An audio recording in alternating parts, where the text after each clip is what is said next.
sebesar-besar pohon. Kalau udah bawa kerja. Kalau melawan tukang kayu atau rumbang juga. Pohon beringin, Iya. pohon jati, bisa gede banget tuh. Alot, tapi kalau udah ketemu tukang kayu, jadi perabot lu. Politik apa lagi nih? Ya politik kekuasaan. Demikianlah negara Konoha dikelola oleh para pemabuk, pemadat kekuasaan. Ya, para penikmat kekuasaan yang nggak ngerti bagaimana menjaga demokrasi. Dulu waktu pilpres itu menggebu-gebu. Ini dari bansos dari Jokowi. Ini dari Jokowi. Sekarang partai lu diambil sama Jokowi. Lu mau mundur atau lu masuk penjara? Pilih mundur dong. Kalau tidak salah pernah disebut puluhan, berapa puluh tahun ya, sebagaimana ibu kota negara lain kan juga sangat panjang. Kita juga tidak boleh memaksakan, tapi kalau saya optimis ya, dalam 5 tahun saya kira sudah berfungsi dengan sangat baik. Assalamualaikum warahmatullahi wabarakatuh. Kembali lagi di channel Prayoga Muhammad. Gimana kabar kalian semua? Semoga baik-baik saja ya, dan dilancarkan segala rizkinya. Kita akan membahas lagi mengenai pohon beringin yang ditumbangkan oleh tukang kayu. Nah teman-teman semua, kata-kata itu keluar juga dari Bung Khodaria yang mengatakan bahwasanya sebesar apapun pohon beringin, kalau sudah di depan tukang kayu pasti akan tumbang juga. Tapi sebelumnya kita akan bahas dulu mengenai Pak Prabowo yang berada di IKN bersama dengan Pak Joko Widodo. Nah di sana terlihat ya betapa groginya Pak Prabowo saat menjawab pertanyaan dari wartawan. Bagaimana nantinya IKN, apakah akan jadi dan terus dilanjutkan atau bagaimana? Terlihat di sini ketika tatapan Pak Jokowi menatap dengan penuh tajam gitu ya, menatap Pak Prabowo, terlihat jawaban dari Pak Prabowo itu sangat kaku gitu ya. Dan di sini gue melihat seperti Pak Prabowo itu dalam tekanan gitu ya. Gue nggak tahu sih karena beliau sangat hati-hati berbicara atau gimana gitu ya. Soalnya salah bicara kayaknya tumbang juga nih kayak pohon beringin. Tapi enggak lah ya, beliau sudah menjadi presiden terpilih yang mudah-mudahan segera dilantik lah biar Pak Jokowi ini habis kekuasaannya. Oke teman-teman semua, sebelumnya kita lihat dulu ya video ini. Pasti kita selesaikan. Dan ya walaupun memang rencana garis besarnya kalau tidak salah belasan tahun ya, atau kalau tidak salah pernah disebut puluhan, berapa puluh tahun ya, sebagaimana ibu kota negara lain kan juga sangat panjang. Kita juga tidak boleh memaksakan, tapi kalau saya optimis ya, dalam 5 tahun saya kira sudah berfungsi dengan sangat baik. Kalau saya bukan ahli teknik ya, tapi saya lihat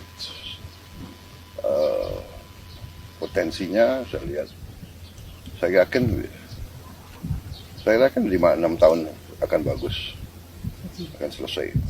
Jadi ke depannya. Gimana, terlihat kaku sekali ya jawaban dari Pak Prabowo. Dan beliau juga pernah mengatakan ya, kalau yang namanya pindah ibu kota itu tidak mungkin jadi dalam waktu 5-10 tahun, bahkan bisa sampai 30 tahunan gitu ya. Tapi di sini beliau mengatakan ya mungkin 5-6 tahun sudah berjalan dengan baik gitu ya. Ya karena beliau bicara itu di depan yang membuat. Jadi kan gak enak kalau misalnya mau asal-asalan gitu kan. Nanti nasibnya kayak pohon beringin juga kan repot nih. Nah teman-teman semua, ini ada statement dari Pak Luhut Panjaitan ya, yang membicarakan tentang Partai Golkar dan juga keluarnya Erlangga Hartarto dari Ketua Umum. Kita lihat videonya. Teman-teman Golkar seluruh Indonesia, saya Luhut Binsar Panjaitan. Saya agak kaget juga mendengar gonjak-ganjing mengenai partai kita ini, Partai Golkar sebagai aset demokrasi Republik Indonesia ini, yang mau didorong agar ada munas luar biasa sebelum munas Desember tahun 2024 ini. Saya ingin menyampaikan pada semua teman-teman yang menonton video ini, jangan pernah Golkar itu diatur-atur oleh orang luar. Biarlah Golkar itu menentukan jalannya sendiri. Golkar itu akan ada munas sesuai aturan munas yang lalu di bulan Desember tahun ini. Ya kita tunggu saja Desember tahun ini. Yang kedua, saya menyampaikan apa yang salah dengan Ketua Umum Golkar, Saudara Erlangga. Saya di kabinet sama-sama dengan dia, dan dia melaksanakan tugas yang baik, dan menurut saya Golkar dalam kepemimpinan dia itu juga mencapai prestasi yang cukup baik. Ya, kita semua harus kompak di Golkar ini, jangan pernah kita mau diintimidasi atau dipengaruhi oleh siapapun dari luar untuk tujuan-tujuan pribadi atau tujuan-tujuan lain yang membuat Golkar itu jadi tidak solid. Nah ya justru itu masyarakat bingung kenapa seorang Pak Erlangga Hartarto kok bisa tiba-tiba mengundurkan diri sebagai ketum Golkar gitu loh. Padahal sepak terjang beliau itu sungguh sangat mumpuni gitu ya. Maka dari itu banyak statement dari masyarakat yang mengatakan apakah ini ada campur tangan dari Pak Joko Widodo? Nah, itu permasalahannya. Dan di sini Pak Luhut Panjaitan mengatakan tidak membiarkan gitu ya orang luar untuk mengotak-ngatik Golkar. Pak Jokowi itu berarti kan orang luar ya, karena beliau bukan dari partai Golkar kan. Apakah bisa dipercaya kata-kata dari Pak Luhut tersebut? Ya begitulah ya teman-teman. Coba ini kita lihat nih ya komentar dari Bung Kodari. Sebesar-besar pohon. Kalau melawan tukang kayu atau rumbang juga. Pohon beringin, pohon jati, bisa gede banget tuh. Alot, tapi kalau udah ketemu tukang kayu, jadi perabot lu.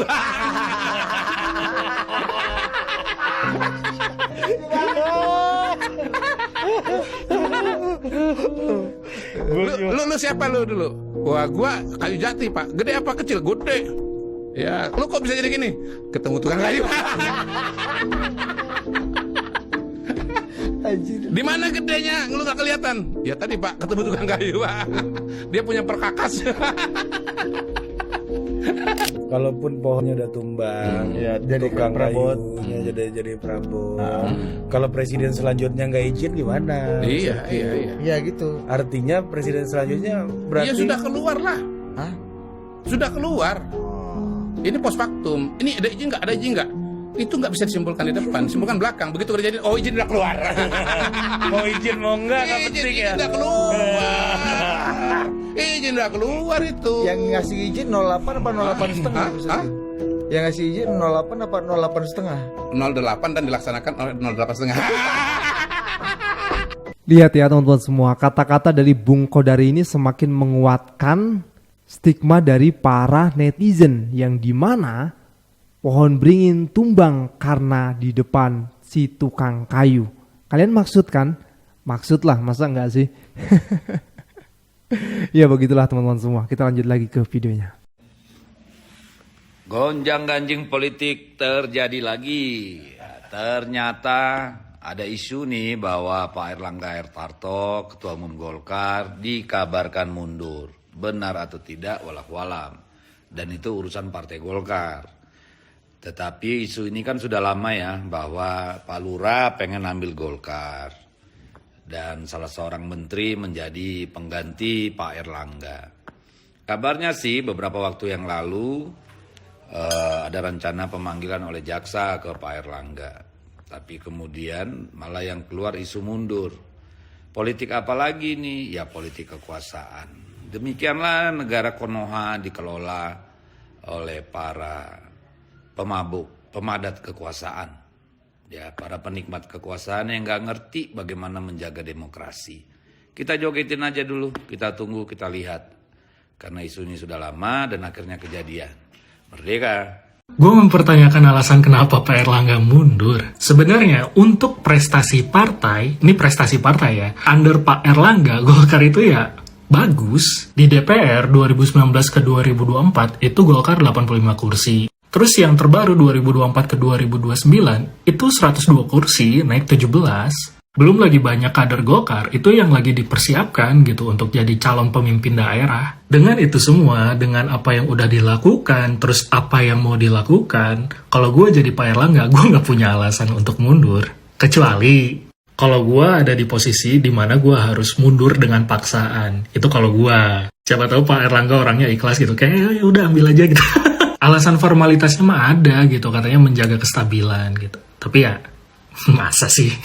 Gak lama setelah Pak Erlangga mundur, Pak Jusuf Hamka juga mundur gitu dari Golkar. Beliau meragukan Pak Erlangga mundur karena keinginan pribadi. Statement lainnya gitu, Pak Agung Laksono bilang gitu, Pak Erlangga ya gak ada tekanan dari partai gitu atas mundurnya Pak Erlangga ini mah. Golkar ini partai gede banget, gede. Orang-orang berpengaruh ada di sana semua. Jadi siapapun pasti mau gitu jadi ketum Golkar. Gua aja mau kalau ditawarin.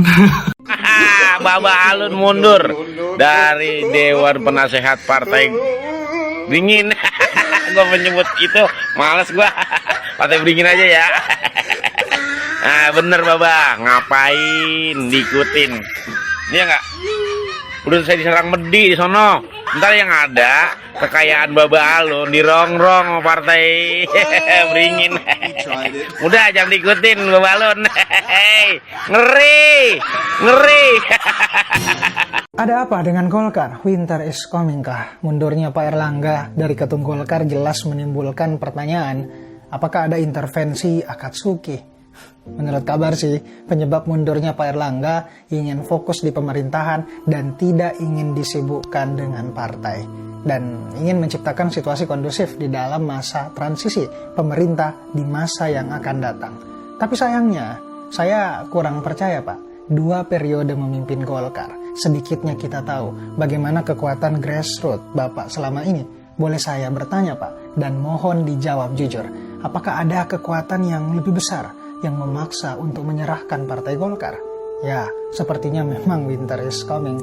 Menjelang Oktober mendatang, pemimpin agung kita sedang membutuhkan naga sebagai kendaraan. Entah untuk melawan Banteng Merah atau memperkuat dominasi elektoralnya. Siapa? Pemimpin agung yang disediakan karpet merah itu. Mungkinkah Gibran? Mungkinkah Bobi? Atau mungkin malah Pak sudahlah. Semuanya masih terlalu dini untuk menyimpulkan. Toh, ketika ditanya pasti jawabannya akan mengambang. Gimana menurut kalian? Apakah ada yang janggal dengan kemunduran Pak Erlangga yang tiba-tiba? Entahlah, mungkin hanya Bu Puan yang tahu. Debat tetap pakai Adam. Janggal sekali, makanya banyak rakyat yang akhirnya berkomentar soal ini dan berspekulasi masing-masing gitu ya. Tapi spekulasi dari masyarakat jika dicampurkan itu hampir-hampir sama, tujuannya ke sana. Kita tahulah siapa aktor dan dalangnya ya kan. Kita lanjut lagi ke videonya.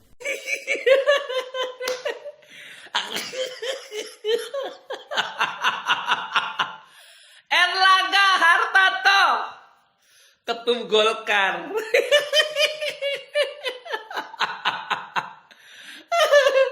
Habis dimanfaatin sama Jokowi, lo ditendang. Lo mau keluar atau gue masukin ke dalam penjara? Itu omongannya seorang Jokowi. Erlangga, hanya lu, Bu Mega aja yang membuat dia jadi presiden, disakitin begitu, dihianatin. Apalagi model lu Erlangga Hartarto. Ntar lagi ketua-ketua partai yang mendukung ini ntar lagi masuk juga, ditendah juga. Belum tahu siapa Jokowi. Orang yang mengangkat dia dari tukang kayu aja digituin, apalagi kalian.